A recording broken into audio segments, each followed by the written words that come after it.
Straddling the line between fall and winter, plenty and paucity, life and death, Halloween is a time of celebration and superstition. Halloween's origins date back to the ancient Celtic festival, Samhain. The Celts, who lived 2,000 years ago in the area that is now Ireland, the United Kingdom, and northern France, celebrated their new year on November 1st. This day marked the end of summer and harvest, and the beginning of the dark, cold winter, a time of year that was often associated with human death. Celts believed that on the night before the new year, the boundary between the worlds of the living and the dead became blurred.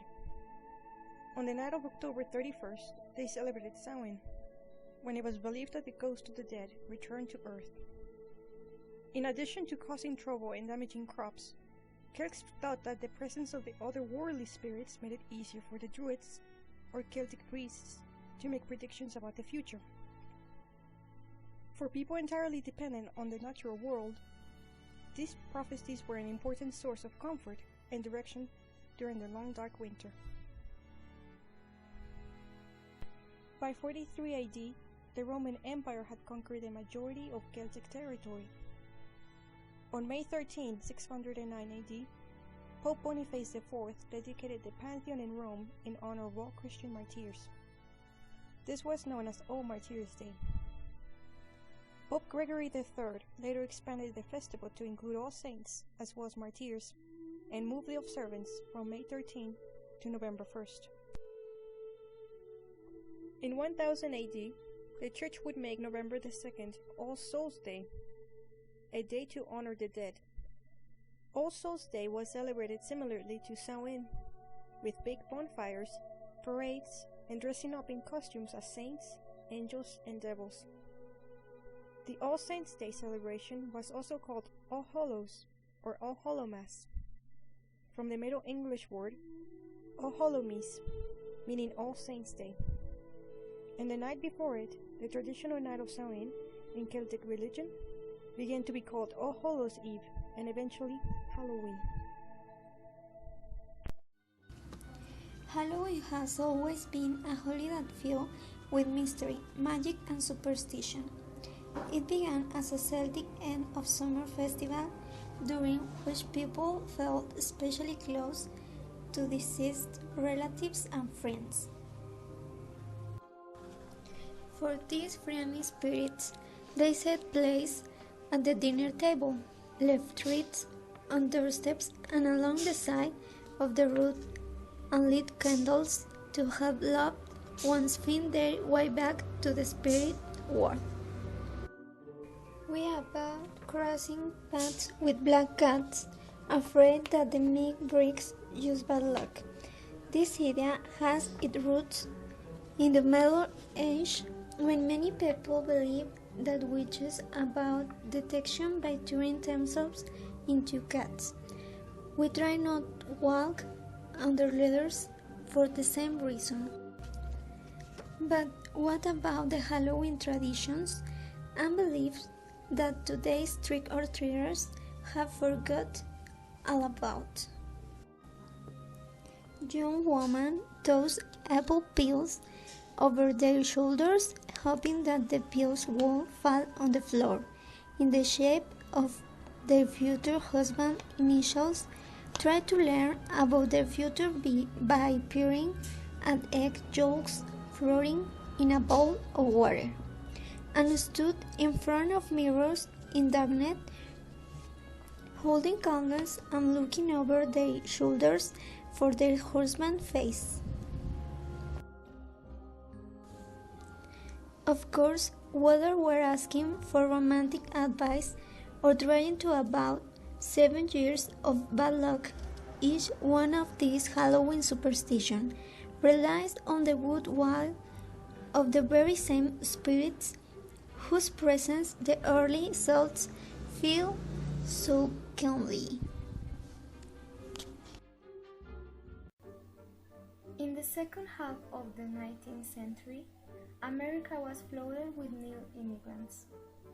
These new immigrants, especially the million of Irish fleeing Ireland's potato famine of 1946, helped to popularize the celebration of Halloween nationality.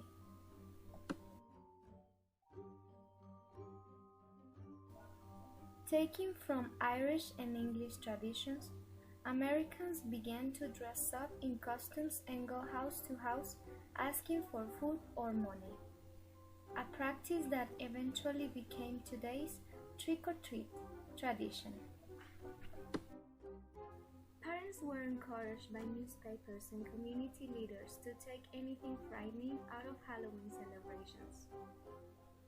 Because of these efforts, Halloween lost most of its superstitious and religious overtones by the beginning of the 20th century.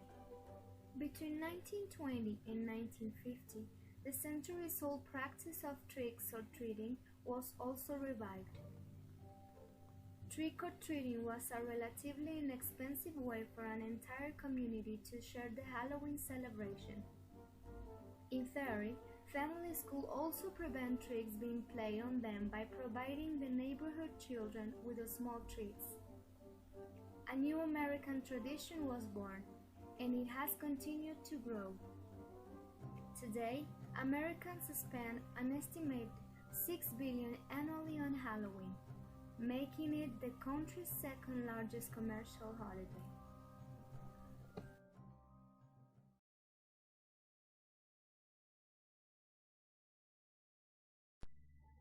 Halloween's icon is, as we already know, the jack-o'-lantern, a hollow pumpkin with a horrific face carved into it and a glowing candle inside. But how did the tradition of jack-o'-lanterns start? It is said that it all started with a story about a man named Jack in the 19th century. Jack was a farmer in a small town.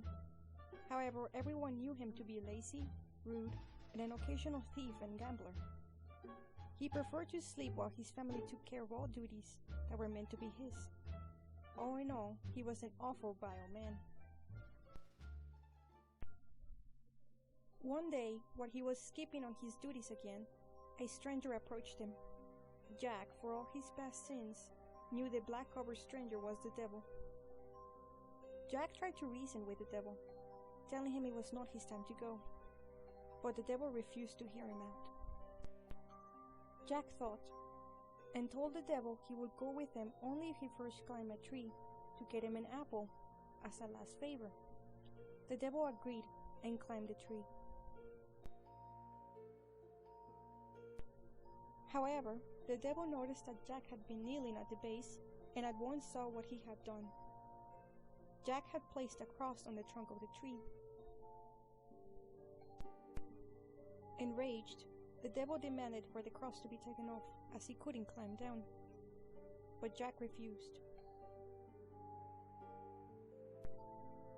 The devil thought for a minute, and he promised Jack that if he took off the cross, he would never take his soul.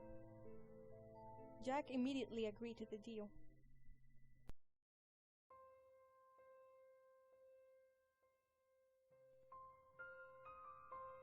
Eventually, Jack grew old and tired, but not once did the devil come back for his soul, despite all his crimes and sins. When Jack died, his soul was not admitted into heaven and was immediately returned to earth.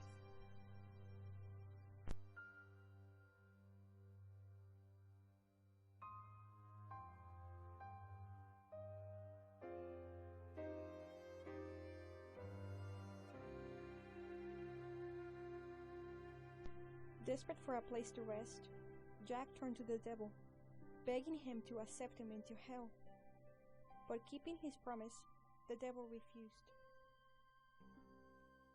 To mock him, the devil gave Jack a candle, which he could use to light his way through the world of the living.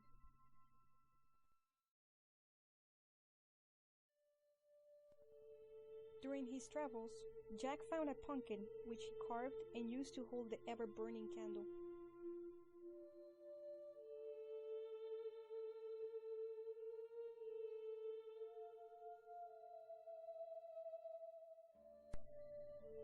Jack was then destined to roam as a ghost, never to find a place to rest.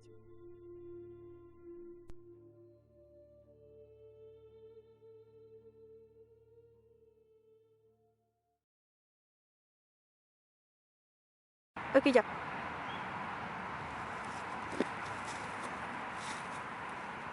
know who you are. Yes. No, perdón, Celis. But I'm not ready to die. But you promise. Okay. But before you take me, please, get some fruit of this tree.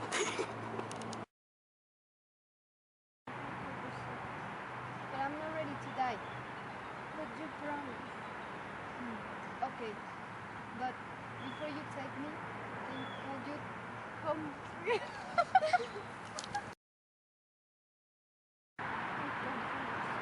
But I'm not ready to die. But you promise. Okay. But before you take me, would you take the glory of this tree?